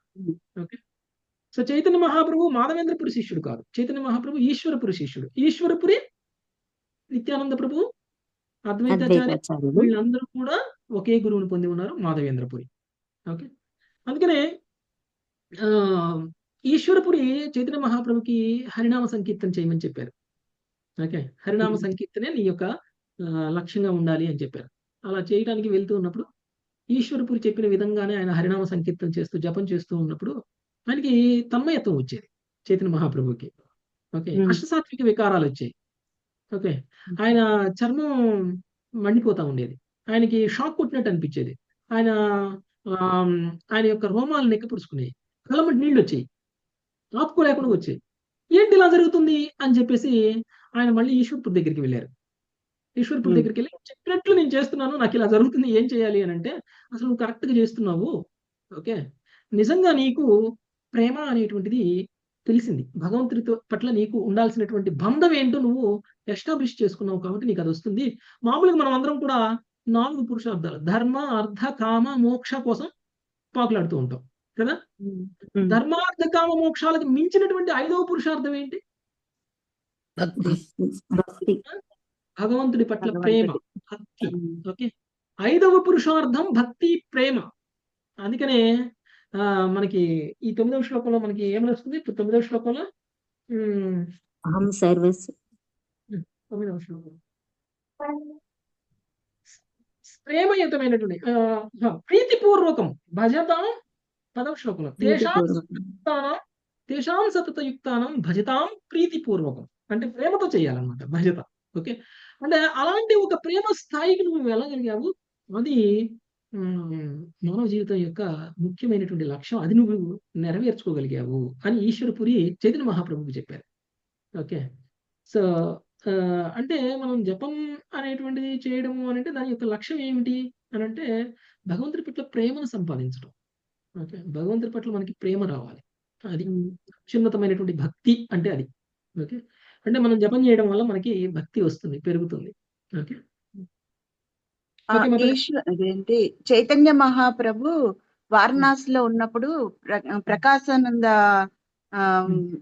ప్రభుజీ అదే మహారాజ్ గారినో ప్రభుజీనో ఆయన మీద మాయావాదం మీద వాదిచ్చి గెలిచారు కదా. మరి అప్పుడు ఎవరింట్లో ఉన్నారు? అక్కడ వారణాసిలో ఉన్నప్పుడు కొన్ని రోజులు ఉన్నారు ఇదే చైతన్య మహాప్రభు అన్నారు. ఏ భక్తుడి ఇంట్లో ఉన్నారు ప్రభుజీ? ఆ భక్తుడి పేరు గుర్తులేదు మాతాజీ, నేను మీకు కావాలంటే రేపు చెప్తాను, లేదా మీకు మెసేజ్ పెడతాను. ఒక భక్తుడి పేరు గుర్తు రావట్లేదు, ఒక భక్తుడి ఇంట్లో ఉన్నారు అక్కడ. ఓకే, అదే ఒక భక్తుడు విన్నాను, అది ఏ భక్తుడు ఈ పేరు అనేది నాకు గుర్తు రాలేదా? పేరు గుర్తు రాలేదు మాతాజీ, నేను మీకు రేపు చెప్తాను. ఓకే, సరే. లేదంటే కనుక సాయంత్రం భాగవతం క్లాస్ లో జాయిన్ అవుతే చెప్తాను. ఓకే, సండే మండే రేపు భాగవతం క్లాస్ లో జాయిన్ అయితే చెప్పాలి. ఓకే, తప్పకుండా సహా చెప్తాను నేను. ఓకే, హరే కృష్ణ. ప్రభుజీ హరే కృష్ణ. ఒకసారి దీక్ష ఇచ్చాక సన్యాస దీక్ష ఇచ్చాక మళ్ళీ అలా సన్యాస దీక్ష ఎందుకు తీసుకున్నారంటే మాయావాదం తప్పు అని రుజువు చేయడం కోసం.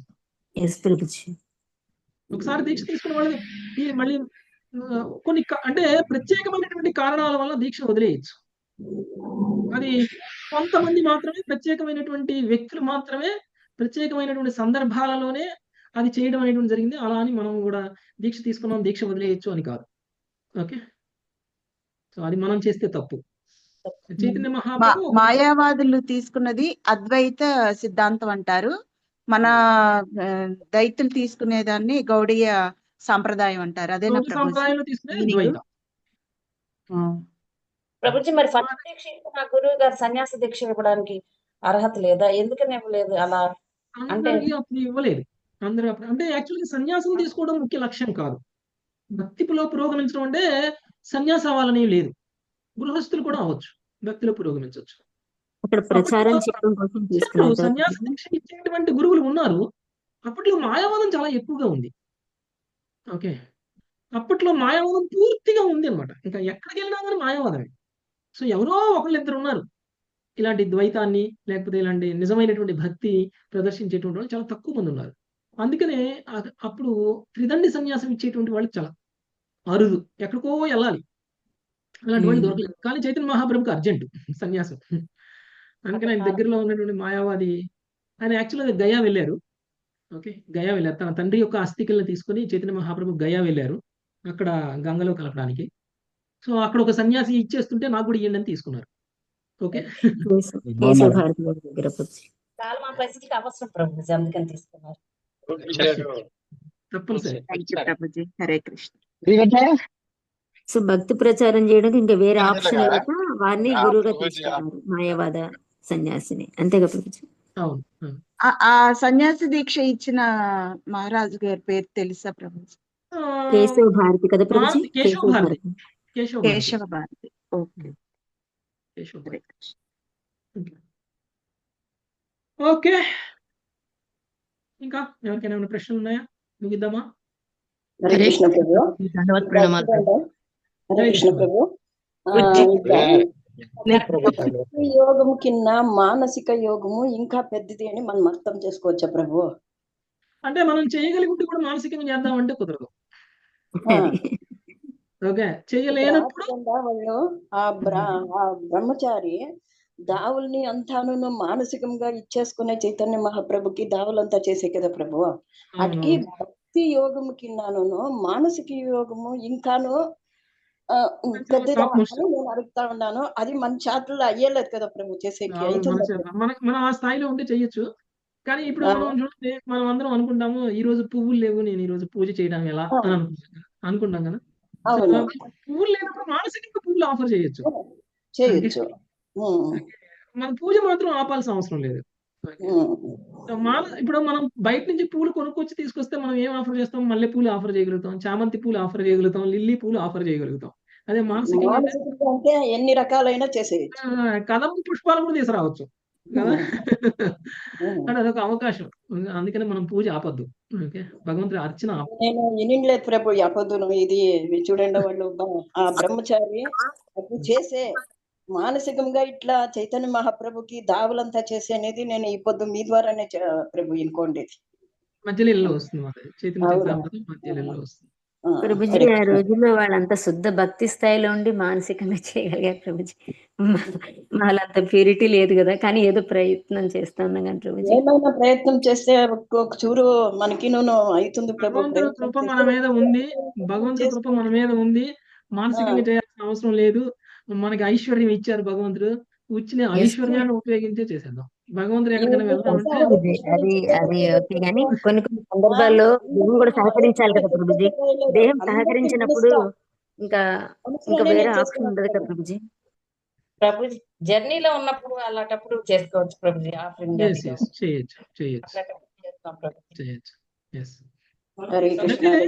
ఒకటి గుర్తుంచుకోండి, పరమాత్మ స్వయంగా మన హృదయంలో ఉన్నారు కదా, ఇంకా మనకి గురువు ఎందుకు అని అనుకోకూడదు.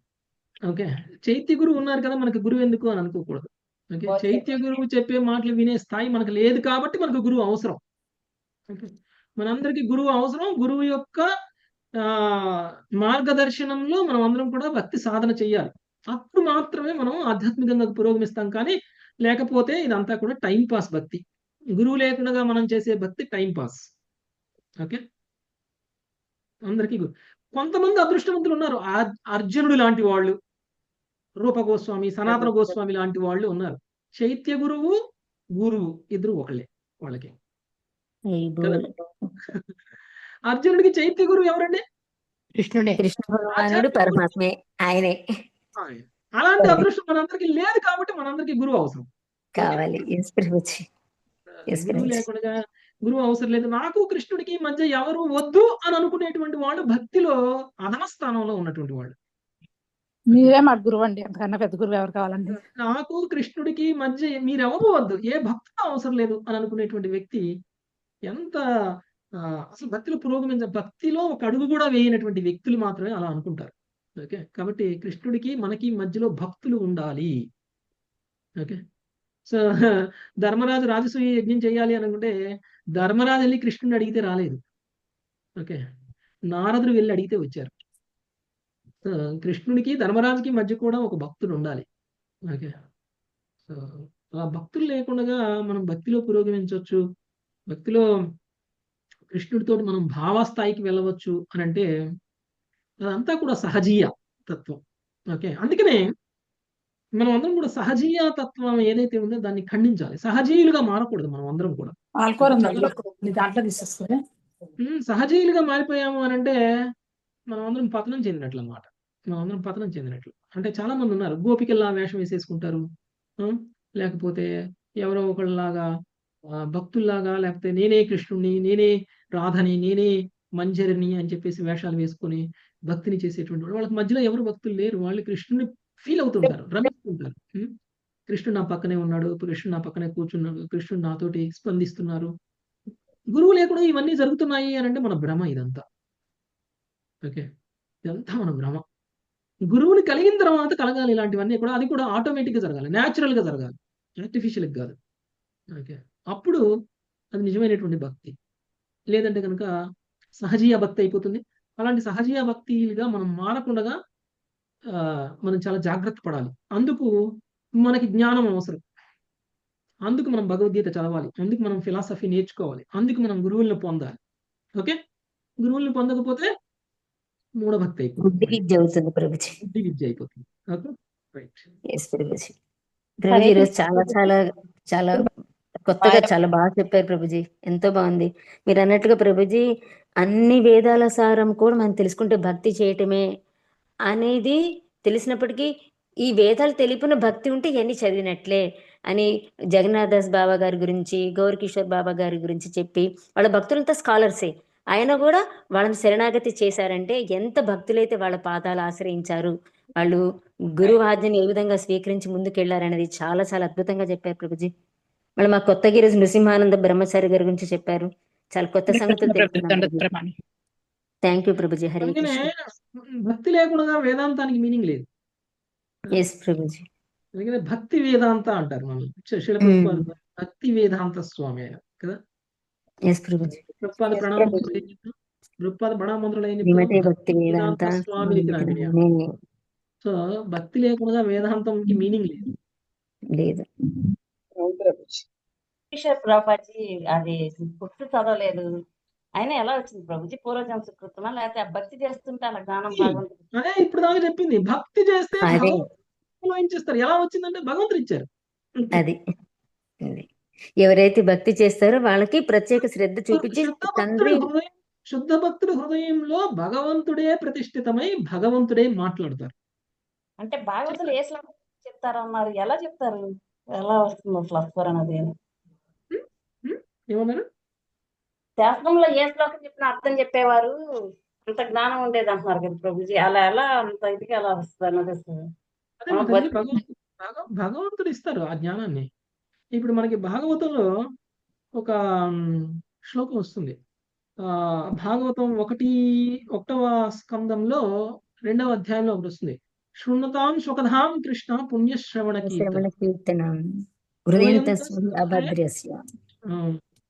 సో విధినోతి శుత్సథాం అంటే ఏంటి? ఎవరు పరమాత్మ రూపంలో ఆయన ప్రతి ఒక్కళ్ళ హృదయంలో ఉండి, అది కూడా ప్యూర్ డివోటీ హృదయంలో ఉండి వాళ్ళ హృదయాన్ని క్లీన్ చేస్తారు. వాళ్ళ మలినాలన్నింటినీ కూడా తొలగిస్తారు. వాళ్ళ భౌతికమైనటువంటి మలినాలన్నింటినీ కూడా తొలగించేస్తారు. ఆ తర్వాత ఆ భక్తుడు ఏం చేస్తారు? అలా భక్తుడు అలా మారాలి అని అంటే శ్రవణం కీర్తనం అనేటువంటిది తప్పనిసరిగా చేయాలి. ఓకే. శ్రవణం కీర్తనం. ఇప్పుడు మనం చేస్తున్నటువంటిది ఏదైతే ఉందో, శ్రవణం ఏదైతే ఉందో అది కూడా భక్తి. ఈ శ్రవణం వల్ల ఏం జరుగుతుంది? కేవలం చెవులకి ఆనందం అని అనుకోకండి. అది హృదయాన్ని క్లీన్ చేస్తుంది. హృదయంలో ఉన్నటువంటి కల్మషాలన్నింటినీ పోగొడుతుంది. అందుకని నిత్యం భాగవత సేవ అనేది కంపల్సరీ అవసరం మనందరికీ కూడా. అది నిత్యం భాగవత సేవ చేస్తే మనం అందరం కూడా క్లీన్ అయిపోతాం. కల్మషాలన్నీ తొలగిపోతాయి, లోపల ఉన్నటువంటి మలినాలన్నీ తొలగిపోతాయి. కీర్తనం కూడా చెయ్యాలి. అంటే ఏం చేయాలి? హరినామ సంకీర్తనం, హరినామ జపం చేయాలి. ఈ రెండు అనేటువంటిది అదే మనకి ఆ శ్లోకం చెప్తుంది. శృణ్వతాం శోకదాం కృష్ణ ఏం చెప్తుంది? మనం ఎప్పుడైతే ఈ సాధన చేస్తామో శ్రవణం కీర్తనం అనేటువంటిది నిరంతరం చేస్తామో, దృఢమైనటువంటి సంకల్పంతో చేస్తామో, అప్పుడు మనలో ఉన్నటువంటి మలినాలన్నీ తొలగిపోయి మనము శుద్ధ భక్తులుగా మారతాము. అప్పుడు మన నోటి ద్వారా స్వయంగా భగవంతుడే మాట్లాడతారు. ఓకే, ఎవరి గురించి అయితే మనం చెప్పుకున్నామో, భక్తి సిద్ధాంత సరస్వతి ఠాకూర్ గురువులు గౌరకిషోర్ దాస్ బాబాజీ, తర్వాత జగన్నాథ్ దాస్ బాబాజీ, శ్రీల ప్రభుపాదుల వారితో సహా. ఓకే, ఈవెన్ మనం ధ్రువుడు గురించి, తర్వాత ఈయన పేరేంటి, గజేంద్రుడు గురించి, వృత్తాసురుడు గురించి, ప్రహ్లాదుడు గురించి, ఎవరు ఎగ్జాంపుల్ తీసుకున్న వాళ్ళే స్కాలర్స్ కాదు, కానీ వాళ్ళు మాట్లాడారు. ఎలా మాట్లాడారంటే వాళ్ళ ప్యూరిటీ, వాళ్ళ ప్యూరిటీ వాళ్ళతోటి మాట్లాడించింది. వాళ్ళ ప్యూరిటీ వల్ల భగవంతుడు స్వయంగా తన హృదయంలో నుంచి పలకగలిగారు. అలాంటి ప్యూరిటీ రావడానికి మనం అందరం కూడా సాధన చేయాలి. అందుకని మనం అందరం కూడా హరే కృష్ణ హరే కృష్ణ కృష్ణ హరే హరే హరే హరే రామ రామ రామ హరే హరే హరే రామ రామ రామ హరే. ఈ మంత్రం క్లీన్ చేసేస్తుంది మన హృదయాన్ని. ఓకే, క్లీన్ చేసే ప్రక్రియ అన్నమాట. Okay, thank you very much. Hare Krishna. Hare Krishna Prabhuji, దండవత్ ప్రణామం. హరే కృష్ణ ప్రభుజీ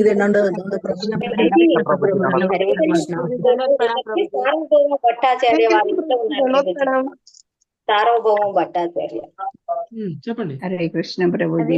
జగన్నాథ్ పూరిలో కదా ప్రభుజీ సార్వభౌమ భట్టాచార్య గారు ప్రకాశానంద సరస్వతి వేరు, సార్వభౌమ భట్టాచార్య వేరు, ప్రకాశానంద సరస్వతి మాయావాద సన్యాసి. మాయావాద సన్యాసి.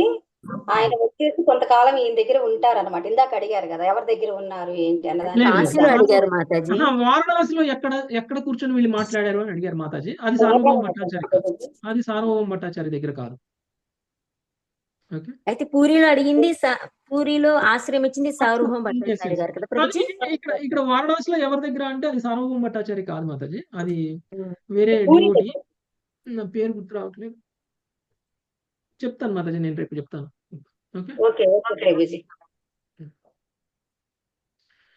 Okay, thank you very much. Hare Krishna.